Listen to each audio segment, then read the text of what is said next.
Do you guys want to bully me to death? I don't know your purpose. Do you want to bully me to death for my children? Ẹ lè nírú mi ní ìyá káyé yín tó ṣì bẹ́ ṣe wà yìí. Ẹ lè nírú mi lọ́mọ kẹ́ ṣorí burúkú tẹ́ ń ṣe. Did my children at any time offended you? Why do you want to unlife me for my children? I want to know. Oh, ní jẹ́ èèyàn. Àṣírí wàá mọ sàárè àwọn ọmọ ẹ̀. Ẹ̀yin èèyàn wa, Lizzy Anjorin ó ti ké gbàjarè síta o. Ó ti ké gbàjarè síta wípé wọ́n fẹ́ pa òun fún àwọn ọmọ òun. Ó ní wọ́n fẹ́ gbẹ̀mí òun fún àwọn ọmọ òun ní àṣírí àti arábìnrin tí a ń pe orúkọ rẹ̀ ní Fọlá Tinubu. Àwọn méjèèjì yìí ló fi ẹ̀sùn apànìyàn yìí ló fi kàn wípé wọ́n ní wọ́n fẹ́ pa òun fáwọn ọmọ òun. Ó ní wọ́n fẹ́ gba ẹ̀mí òun fáwọn ọmọ òun. Ẹ̀yin èèyàn wa, Lizzy Anjorin ó ké gbàjarè síta. Ẹ ṣàfihàn kí ẹ wo fídíò yìí láti bẹ̀rẹ̀ títí dé ìparí. Ó ti yá. Stay away, let everywhere be calm. Táwọn èèyàn méjì bá ń jà, ẹ bìlà, ẹ jẹ́ kó jà. Ẹ kẹ́kọ̀ọ́ nínú ìjà wọn. Fola has come to social media. Fola ò wá gbá àwọn èèyàn nìkan ṣoṣo. Fola wá gbé orí àwọn èèyàn àtàwọn ọmọ wọn wá gba èpè àti ègún. I don't know why you are calling my name. I don't know why you are posting my video on your page. The question is, do you want my children to become motherless? I don't know. I don't know.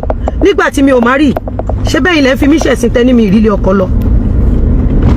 Ṣé bẹ́ẹ̀ ilẹ̀ ni mo fi ń pù mí ṣògùn owó. Àbẹ́yìn kọ́ lẹ wá mock mi ní comment section. Tẹ́ni mi ò lórí ọkọ. Mi ò dẹ̀ lọ fẹ́ Kristẹni. Mùsùlùmí ni mo fẹ́. Mi ò lọ fẹ́ ẹni tó níyàwó kan nílé. Àbá sọ pé bóyá mi ò dẹ̀ lọ fẹ́ ọkùnrin tó jẹ́ pé obìnrin ló mèdè. Mi ò lọ fẹ́ mi lọ Banana Island lọ mú ọkọ àtìyàwó tó ti jọ build ara wọn. No. Mi ò lọ fẹ́ ọkọ ọlọ́kọ. I picked my husband at his vulnerable moment, when my husband thought it was over. And I'm so super proud of myself till tomorrow.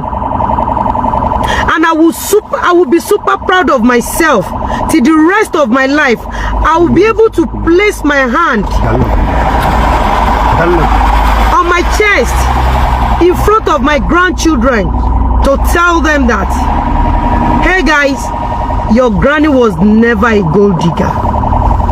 Your granny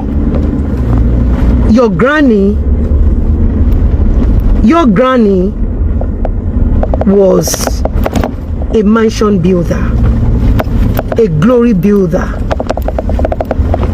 a nation builder.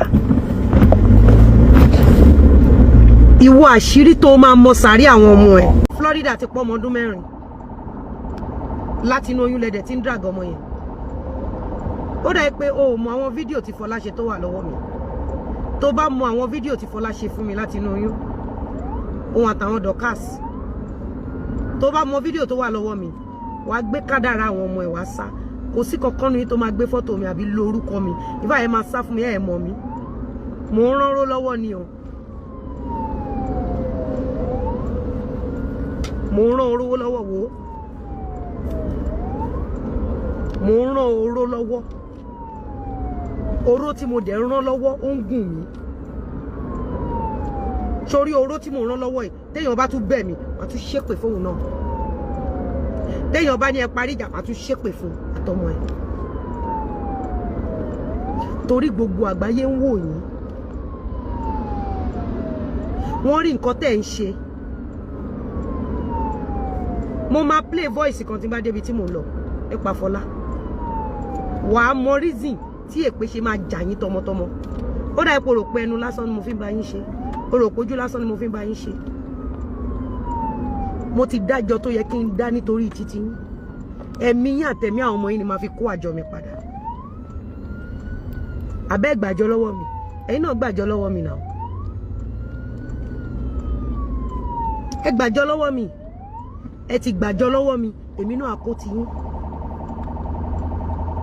ogbon àti Fọlá sọ tó trigger mi ó ní eye for eye ṣé wọn pé ìgbà tí Fọlá ṣe show ọmọ kó ti ń ṣe show láti jẹjẹ tí mi reply ẹ ọmọ tó trigger mi Fọlá sọ pé eye for eye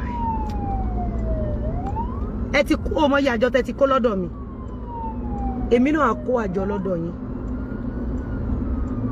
wàá rò pórí TikTok tẹ jókòó sí tẹjọ máa ń fìrù tẹjọ máa ń gang up in the next few months wàá mọ̀ pé bẹ́ni tó ju ẹ lọ́jà